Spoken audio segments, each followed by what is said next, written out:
Hello everybody. Good evening and welcome to Carving the Bible live stream. Today we're going to be carving Genesis chapter 19, verses 1 to 11. This is the beginning of the story of Lot and the destruction of Sodom. A lot happens in these few verses, 11 verses, that have created controversy for centuries. I'm interested in getting into it. Please feel free to make any comments that you wish. I think that it'll be an interesting conversation about these verses. For those of you who don't know, who are brand new to this channel, I am carving the Bible into granite, word by word, verse by verse. And I'm doing that as a way to preserve it for the distant future.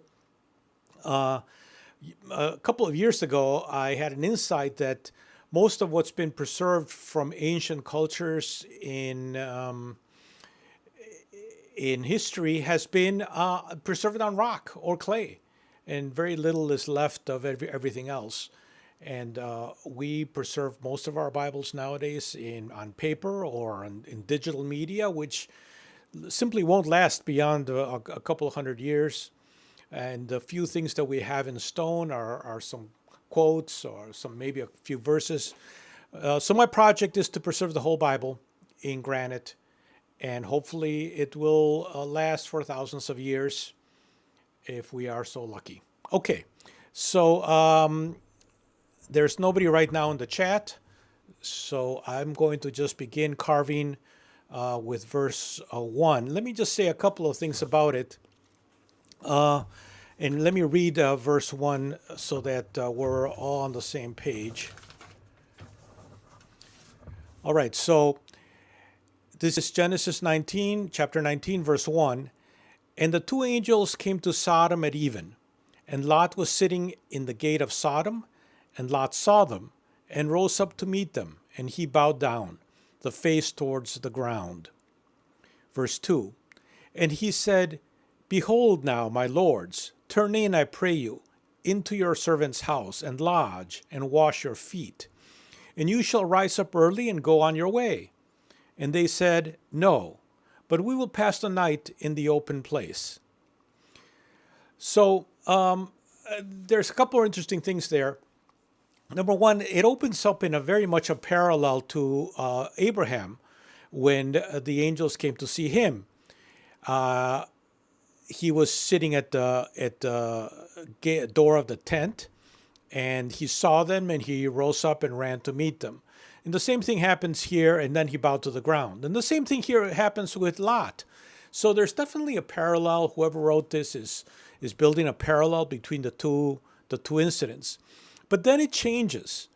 When Abraham met with the guests, he rushed to them, and he offered them milk, and he ran to the herd to get a calf, and asked the attendant to prepare the calf, and then he gave them food. So it was he was very hospitable towards his guests.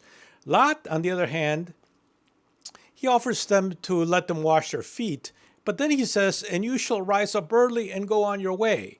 And he doesn't offer them food, at least not yet. He doesn't offer them anything to drink. And they initially, at least, reject his offer. And they said, no, but we will pass the night in the open place. The open place is probably the plaza or some other public space in the city, which is interesting. This contrast between great hospitality of Abraham and rather poor hospitality of Lot. And later on in this story, we'll sort of see that idea of poor hospitality develop when it comes to Sodom. The other thing is that he Well, actually, let me hold off on my other thought and wait until we get to verse 3. But let me start with the carving of those two verses. If, by the way, you don't know, I'm using the Darby translation to carve the Bible simply because the Darby translation is in the public domain. Although it's a little bit awkward and a little bit archaic, I wish I had the rights to um, copy some of the other Bibles. But unfortunately, I have not been given the rights to do so. And the couple of publishers that I called and asked them for the right to make a copy, they asked why. I told them I was carving it in granite, and they said, "We think you're pulling a prank, and so yeah, we're not gonna deal with you." So that's the story. They thought I was pranking them, and they said, "No, I'm not. We're not gonna give you any rights." So anyway, I'm stuck with the Darby translation, which actually is interesting because it's a study Bible, which means that it hews a little bit closer to the real Hebrew than many of the other ones, which have taken some liberties to interpret them and make them a little bit easier to understand. So the Darby is a little bit more difficult to understand, but I think that it requires a little more work and yet is a little closer to the Hebrew. Okay, so let me just start with the carving.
All right, so that was the first two verses of this tablet. There are no questions in the chat that I can see. So actually, I'm not used to live streaming. This is my third live stream, I think my third one, and I can't even tell. I don't even know how many people are watching. Maybe nobody is watching, so it's hard for me to say.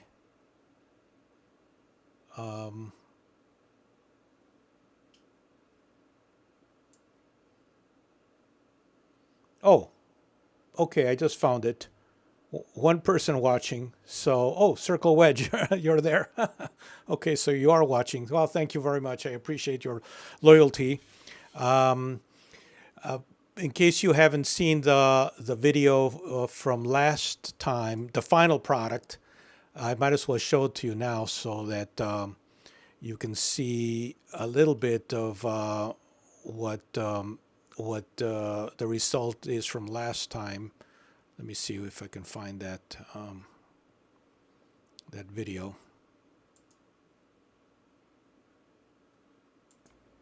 There it is.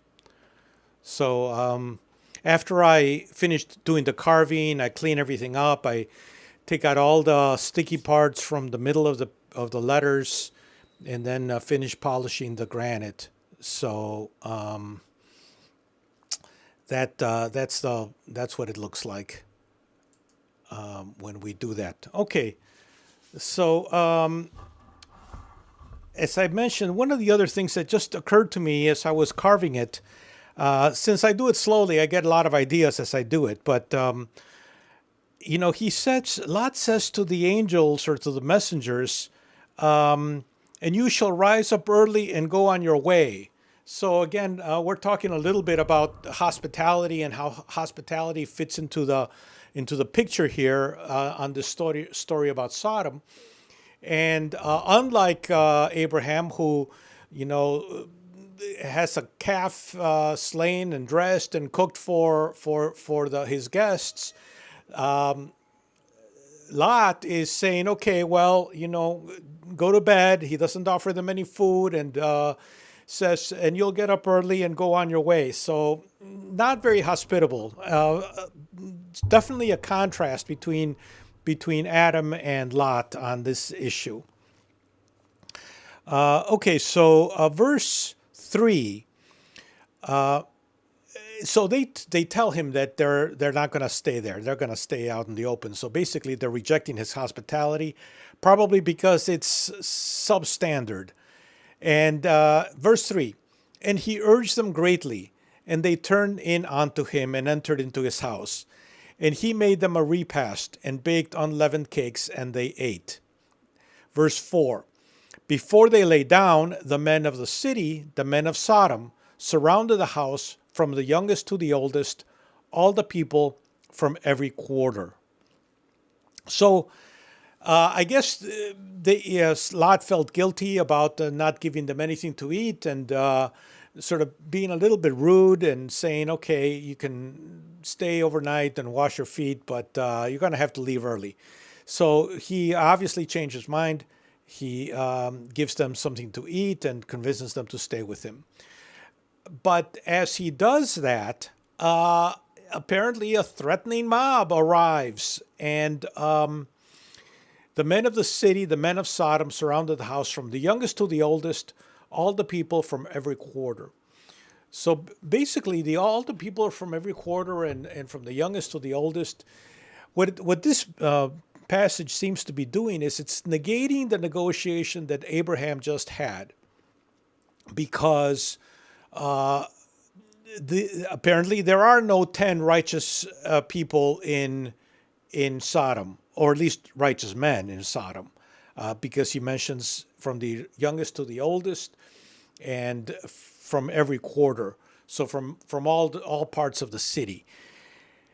And I think that it's setting up the listener or the reader into realizing that something is going to happen, and that the trouble that Abraham went through to negotiate for the righteous people of Sodom is not going to happen here. So this is what I'm taking out of it, and I now will carve those next two verses. Let me see if there's any additional comments in the circle wedge. Yes, you're welcome. I wanted to show that.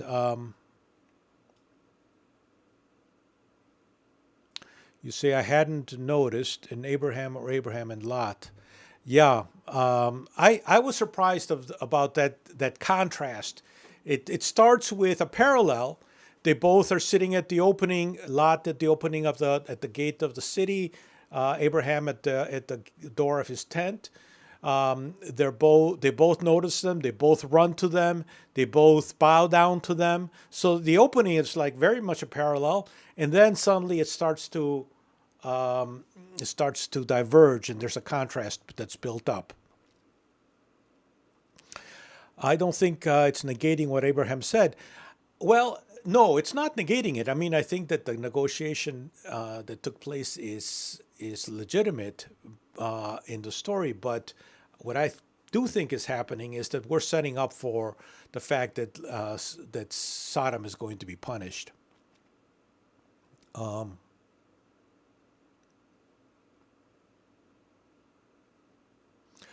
I said Adam. I'm sorry. I meant Abraham. Okay, well, thank you so much for those comments, and let me get on my gear. I'm now putting on some ear protection, just because all that ringing was getting to me.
Okay, so that was verses 3 and 4. Let me see if we have any comments here.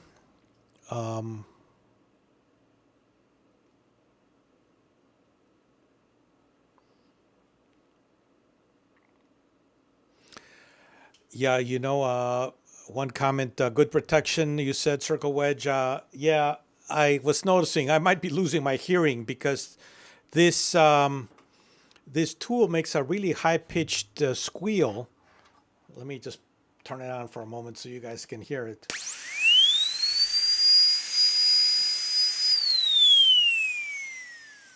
So that's what I was hearing the whole time. So I'm thinking maybe that's not so good to have that on all the time. So this is why I decided not to use some hearing protection. So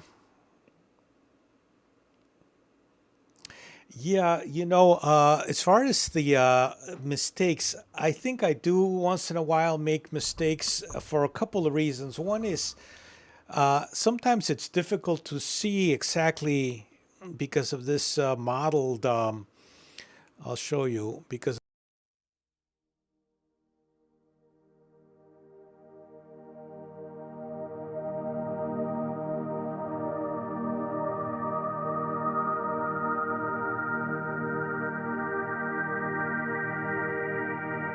is you can actually see better the video, and when I look afterwards on the video, I noticed that you can see it actually better than sometimes I can.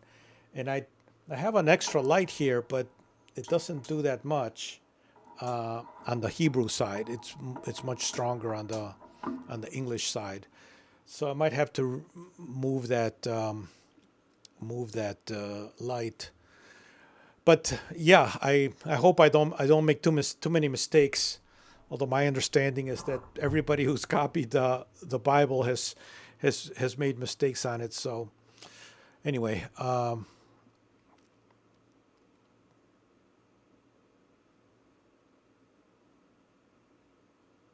you heard the music, not my voice. Oh yeah, right.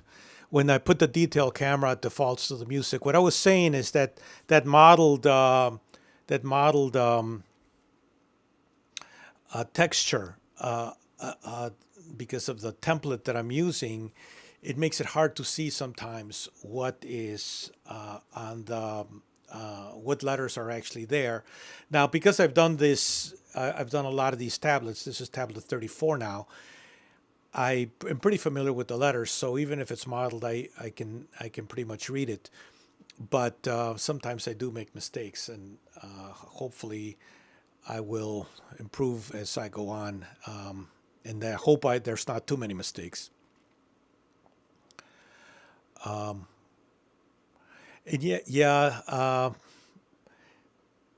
I wish I could have more contrast. It looks a whole lot better once it's polished and cleaned up, because then the contrast is a lot stronger.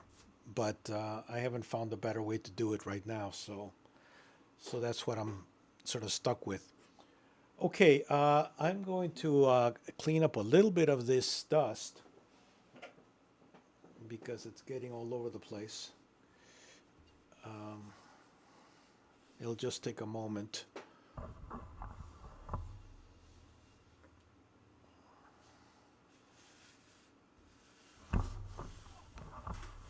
And then we'll take a look at the next few verses.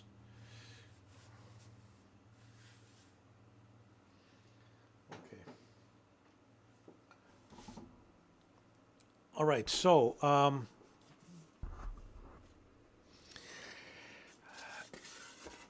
yeah, silica dust is a big problem because it is abrasive and it's not good to breathe in. I wear that mask. I think it's enough based on what I've read, but in the end, who really knows? Okay. So next is verse 5. And this is the mob that's outside of Lot's house. And they called to Lot and said to him, "Where are the men that have come in to you tonight? Bring them out to us that we may know them." 6. And Lot went out to them to the entrance and shut the door after him. 7. And said, "I pray you, my brethren, do not do wickedly." So obviously the men that are surrounding the house, they are threatening to do sexual violence to the guests of Lot, and this is a sort of controversial thing that has happened, that's been around for hundreds, maybe thousands of years, as to what the real sin there is, whether it's lack of hospitality or whether it's the homosexual implications there.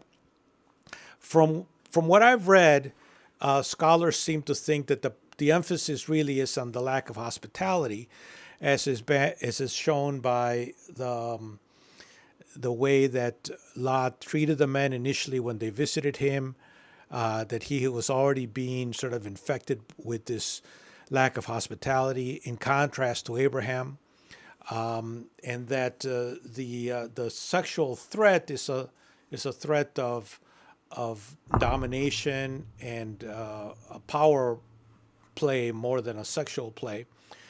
I don't know. I can't say. I'm not a Bible scholar. I'm just sharing the information that I have managed to glean on that. Maybe you all have different ideas on that.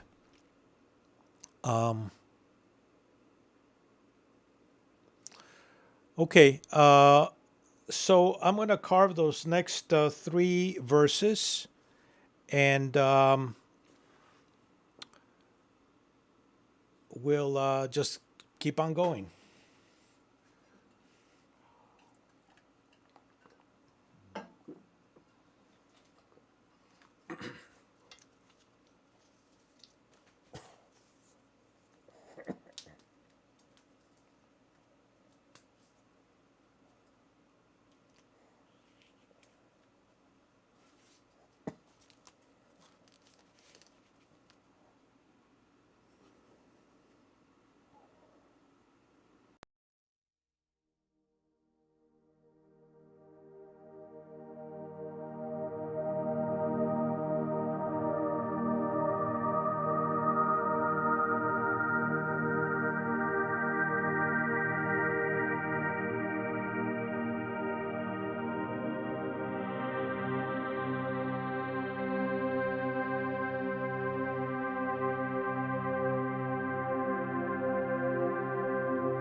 Okay, so we're making some progress here. First, let me see if there's any comments here.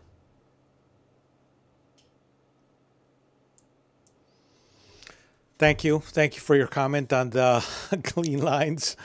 Sometimes it's easier, sometimes it's harder. I think it has to do with a little bit of the granite that I'm using. Sometimes it's a little bit more variation. There's more variation in the density, and so the bit tends to dance a little bit more. Other times it's smoother and the bit dances less. So I think that has something to do with it. Okay, let's see here. So actually, before I go on to what I'm going to carve next, I need to clean the bit from all the dust. So that'll just take a minute. And while I'm doing that, I'm actually going to take off some of the template that I've been using, so you can watch while I do that. It might be interesting. I don't know, but I have to clean the bit, otherwise it could damage the turbine. So I'm going to move this.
Okay, that is now done.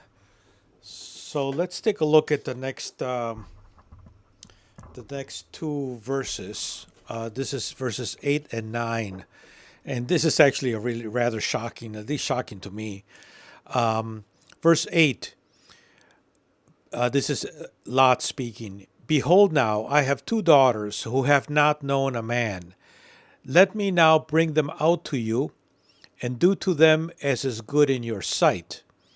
Only to these men do nothing, for therefore have they come under the shadow of my roof.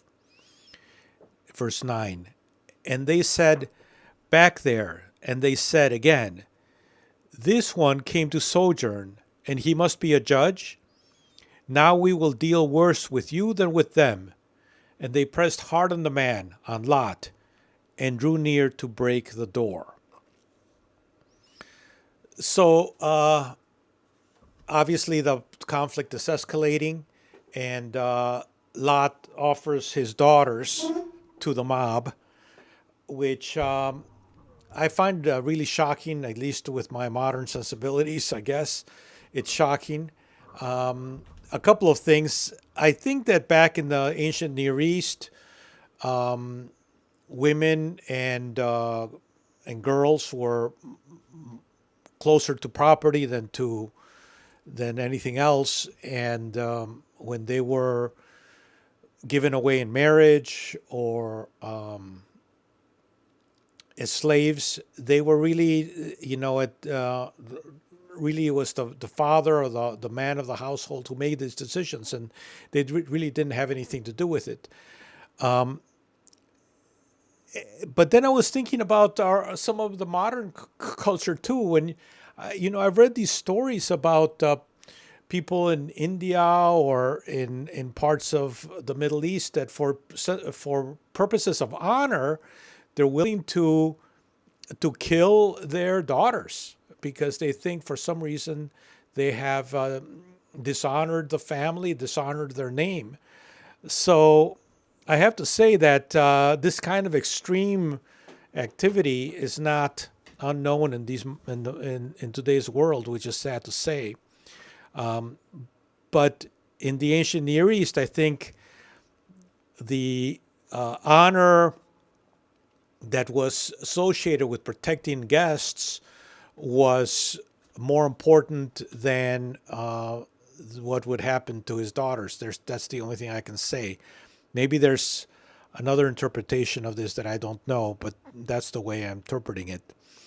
In the second verse that we read, verse 9, the mob is saying to him, you're not really one of us. You came here to pass some time, to sojourn, and now you're judging us.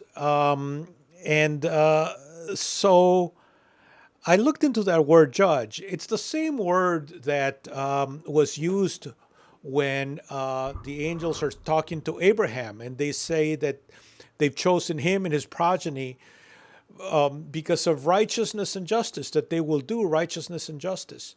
And when the mob says to Lot that he must be a judge, it's the same word. So again, there's that association with Abraham, and that by judging, in fact, he's doing the right thing. He's judging the actions that the mob is taking, and they feel it, and they don't like it, and they threaten him because of it. Okay, so those are my thoughts.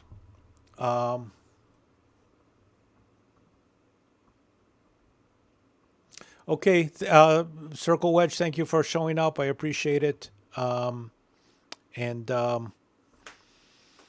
appreciate you coming on at least for a little while. Okay, so next is the verses 10 and 11. Verse 10, and the men stretched out their hand and brought Lot into the house to them and shut the door.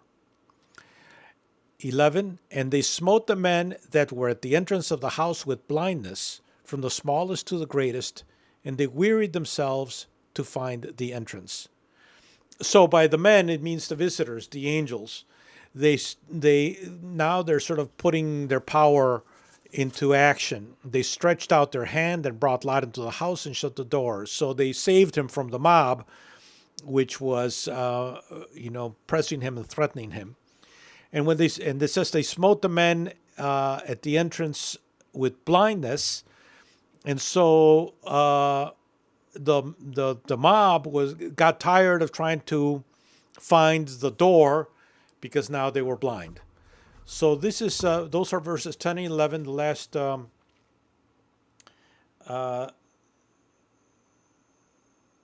sets of verses here. But I'm going to start by carving 8 and 9.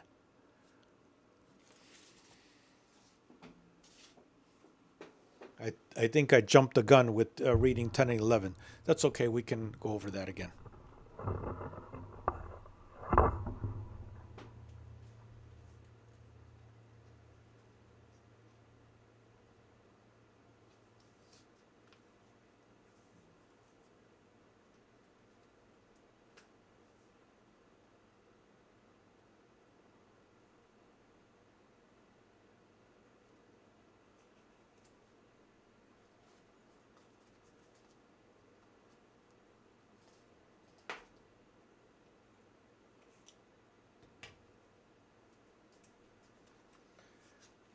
Actually, I have one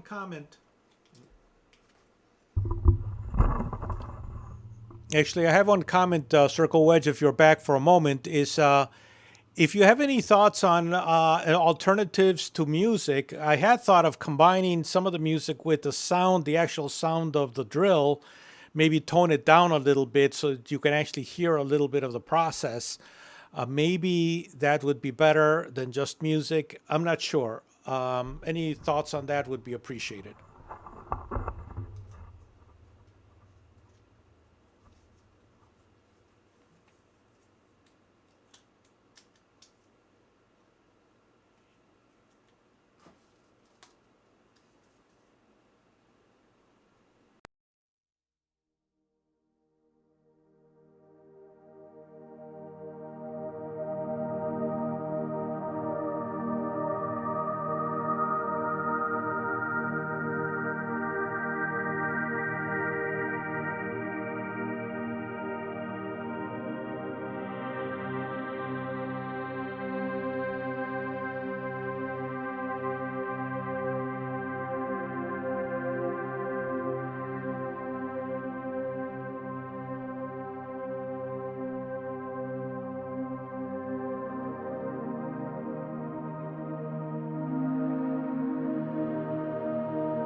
Okay, so if you've noticed that it seems to be going a little bit slower, you are correct. It is going slower, primarily because the bit is wearing out. And as the bits wear out, it takes me longer to make each letter. I can't use extra pressure because the pressure would damage the turbine. So I just have to linger on each letter a little bit longer, and that's taking extra time. So if you've noticed that, that's why that's going on.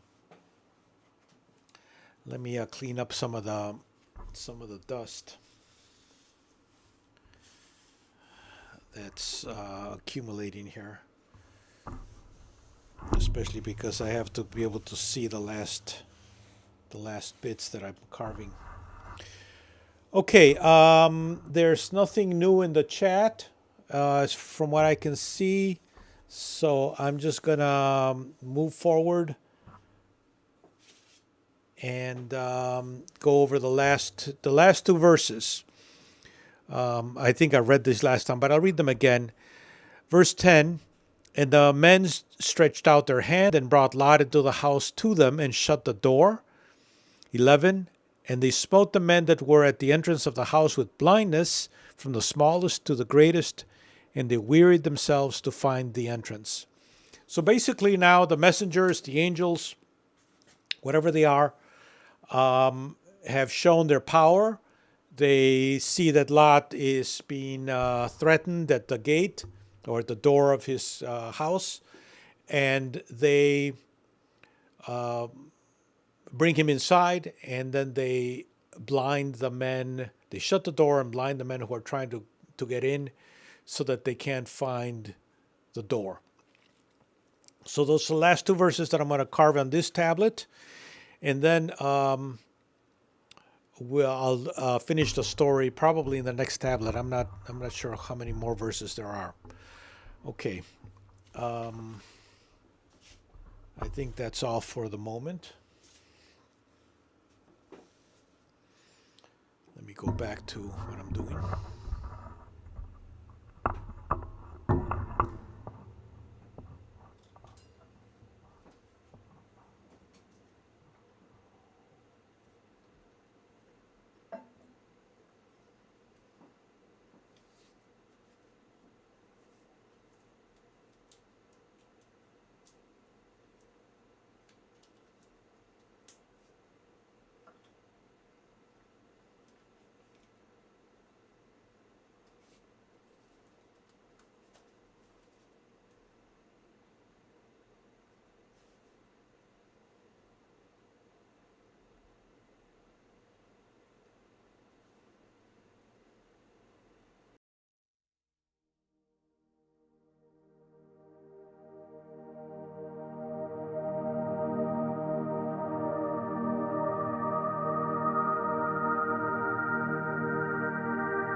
Okay, that's the end of this tablet.